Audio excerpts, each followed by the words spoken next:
Hey, this is Jason, and welcome to Liberty Live.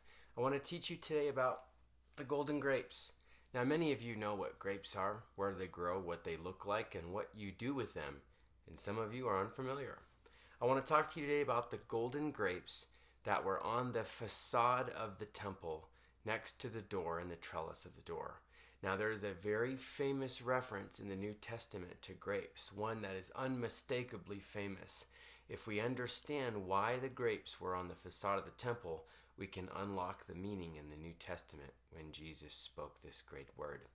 Let me tell you a few things about the grapes, starting from the miracle at Cana of Galilee in the New Testament, or the spies in the valley of Escol who took the cluster of grapes on the two poles. Whether you start in the Old or New Testament, one cannot deny the fame of the grape and the desire for its fruit and the wine or juice that was extracted thereby. With grapes, we make balsamic vinegar, we make jelly, we make jam, we make wine, we make juice. We can eat the fruit by itself, or we can let it dry and make raisins. There are many of applications for this fruit, and rightly so. Even vitamins and pills and nutrients are byproducts, even skin creams and other types of hygienic products. Grapes are one of the 7 species that God blessed the land of Israel with.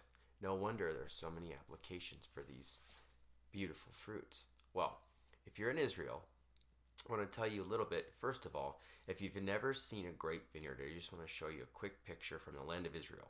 Now, we have vineyards in California, Florida, they're in Napa Valley, they're in Italy. I mean, there's grape vineyards all over the world. But in Israel, namely and specifically, coming from a land of sand, right?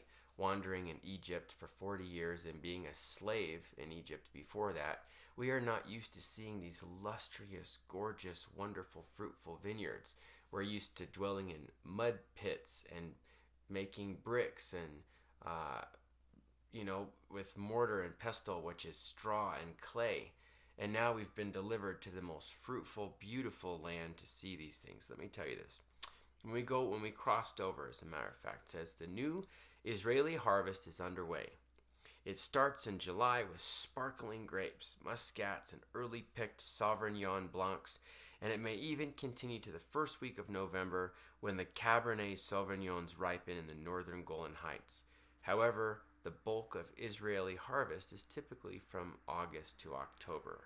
Okay, right about the time we are right now. Now, a thing about the golden grapes. When we have something that is covered in gold, it's like a trophy. Okay, when you have a man who crosses a finish line because he races, you have a little statue of him in gold. When you have someone that's accomplished a feat of a type of sport, you either you capture through iconography or make a little trophy or statue of the ball or roller skates or ice skates or the hockey puck, hockey stick, whatever it is, but you put it in gold.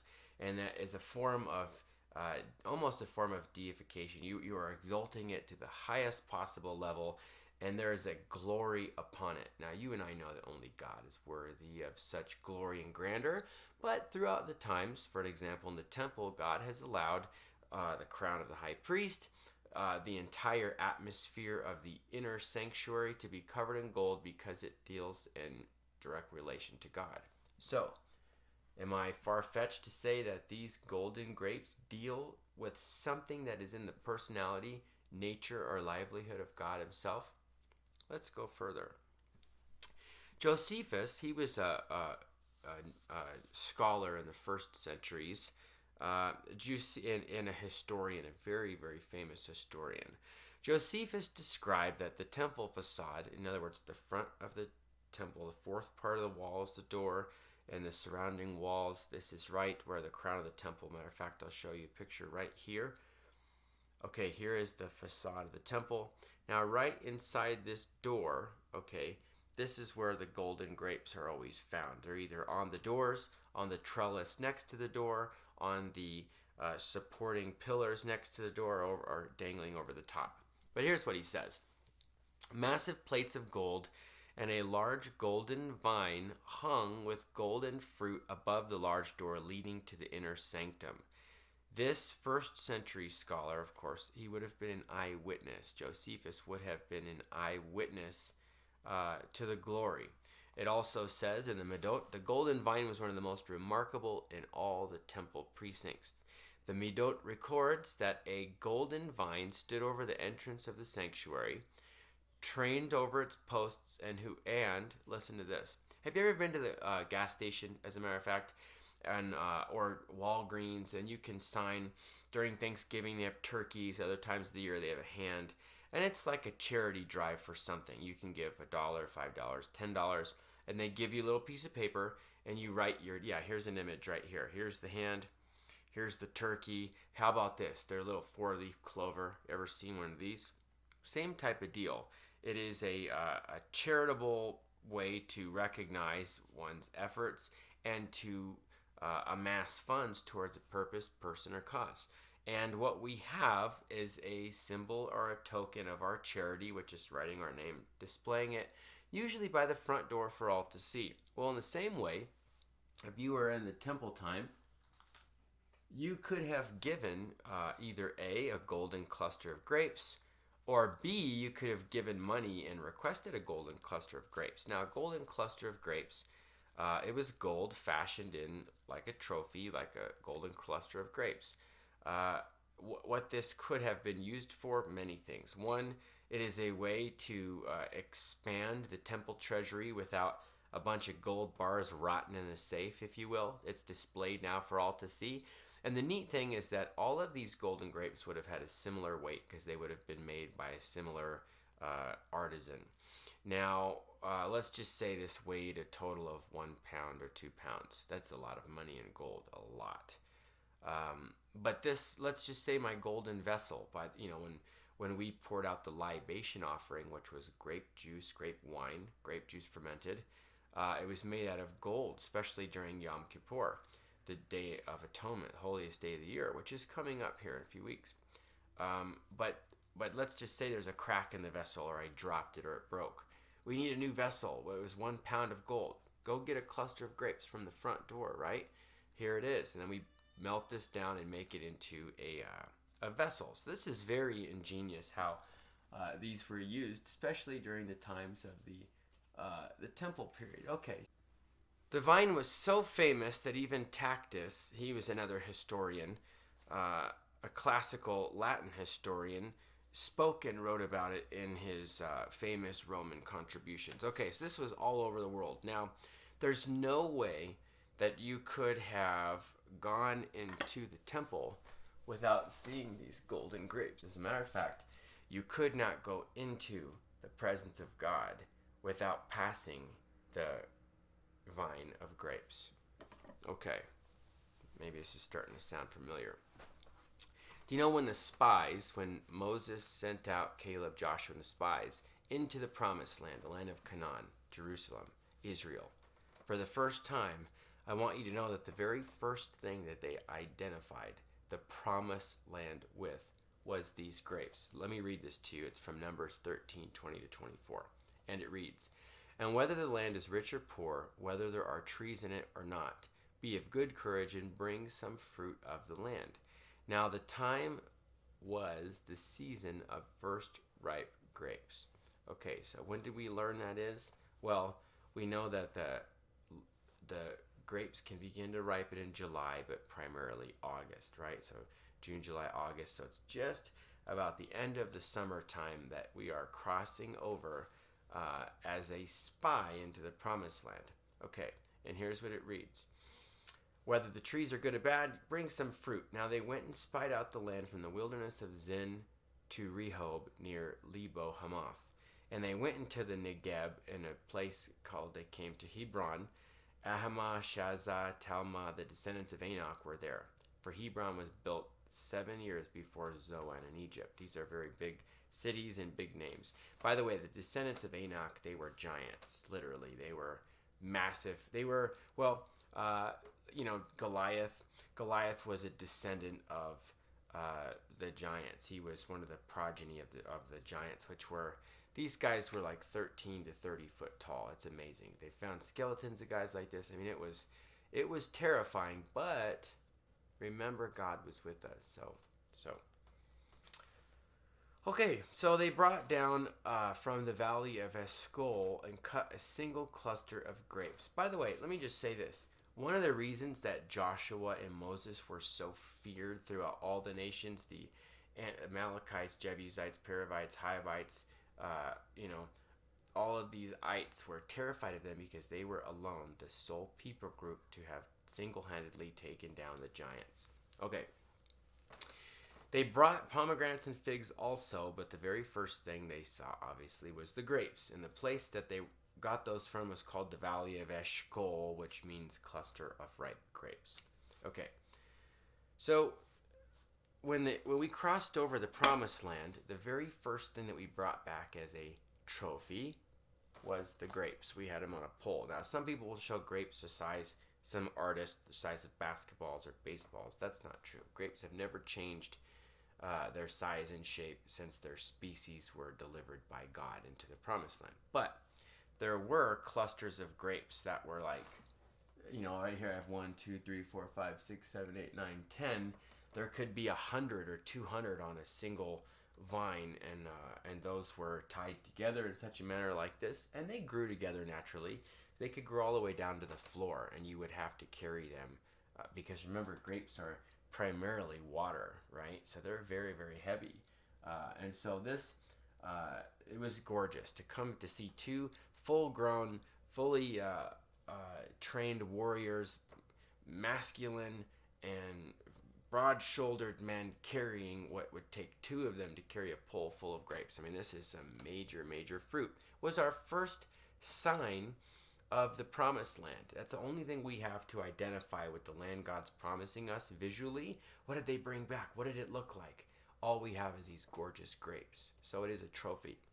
We enter into the New Testament. Well, and Noah, as a matter of fact, the moment he landed the ark, 40 days and 40 nights of flood. The old earth system is destroyed, wiped out, flooded from the deluge. We're now redeemed. We're living again in the name of God, the Yahweh, the covenant of Noah.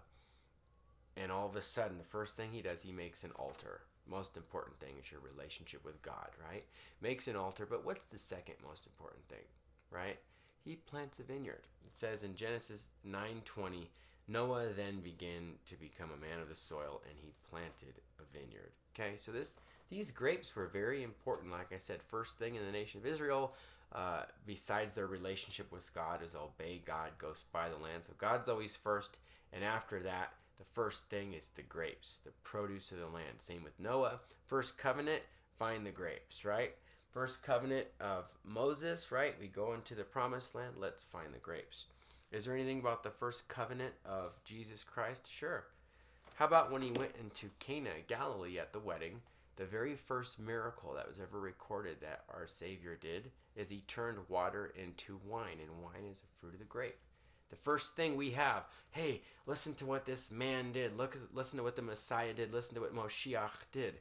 What did he do? He turned water into wine.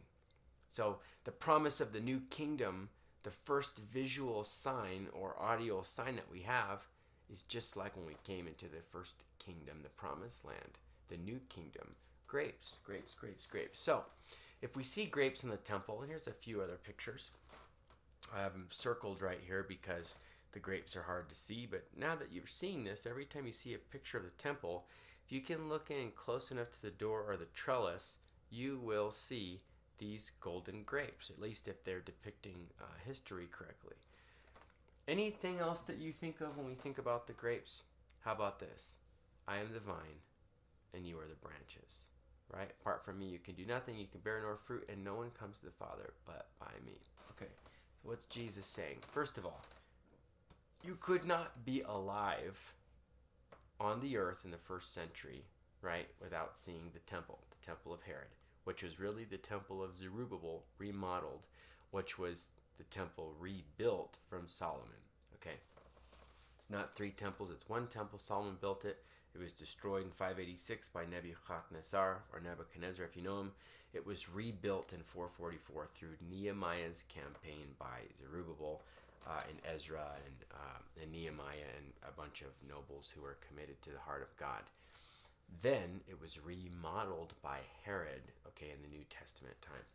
But this was on the front door, okay? So when I go to your house, it may say the Johnsons or, you know, it might say the Norwoods or something like that, and it will have a year established in 2020, and you know, or established in 1979, whatever it is. But you have that right on the front door. Okay, it's a sign and symbol of God's goodness to you and of the promises that have come into the trellis of your house. It's a form of identification as well. So, by these golden grapes being on the front door of the temple, which is God's house, what does God have in this front door? Golden grapes. Well, it's a trophy that we've entered into the promised land. The presence of God really is what separated the promised land from all other lands. So, if you have golden grapes on the front door of God's house, that means that when the spies, Caleb and Joshua, under the command of Moses and Aaron, came into the promised land, they were going from a place without to a place with, full and rich, submerged in, fruitful in the knowledge and presence of God. What was between the presence of God and the desert? Grapes. Jesus Christ tells us of the glories of a new kingdom, heaven on earth, from within, exuding from without, fulfilling the prophecy of Ezekiel. How do we identify, or is there anything to link visually or audibly with such a great promise? Grapes, turning water into wine, giving us a promise that if you are in me, you can do all things, you can be fruitful and multiply. Noah, you're landing on a dry earth, and you and your the company of 8 on the ark are the only humans on the face of the earth now. Whatever are we going to do? And how can we identify this new earth, a new covenant, a redeemed chance at all humanity? Well, we're going to plant a vineyard so that we can visually identify that grapes are connected to the promise and the presence of God. This is unbelievable. But believe. No man comes to the Father but by me. If the Father is in the presence, the Shekinah glory inside the Holy of Holies above the ark, between the cherubs, you can't go into that unless you pass through the front door, which is the grapes. So Jesus is saying you cannot come into the fullness of the presence of God unless you come in through me. How do I come in through you? Take and eat. This is my body. Here is the cup. It says in Hebrew like this: Baruch atah Adonai Eloheinu melech haolam bogeh porei ugafen. And that means, blessed art thou, Lord and God, you have brought forth the fruit of the vine from the earth. Okay? Men ha'aretz, from the earth. Now, these grapes are not just a symbol of the new covenant. I mean, not like that's not awesome enough, right? Wow, connecting some dots here today. But do you know when Abraham was blessed by Melchizedek? He was blessed. He was the king of Salem, right? And Melchi is king, and Sadek is like righteousness, righteous one, or just. Well, the king of Jerusalem, Melchizedek, he was like an archetype of the Lord or God. He was someone to stand on behalf of man and God, promoting blessing. And he received actually a tenth from Abraham. That's really mostly where the tithe actually started, was that Abraham gave a tenth of his spoils to Melchizedek. But it's interesting that when Melchizedek blessed Abraham, so now he's Abraham, Isaac, and Jacob. This is all starting here now with Abraham officially, as he's blessed by a federal head of the priesthood at the time in Jerusalem. It's interesting that he gave him, as a symbol and sign of the covenant, 2 things. He gave him bread, and he gave him wine. It's interesting that when a similar individual standing on behalf of God and man comes to bless us and make us part of Abraham, Isaac, and Jacob, he comes with 2 things. He comes with bread, and he comes with wine. Amen.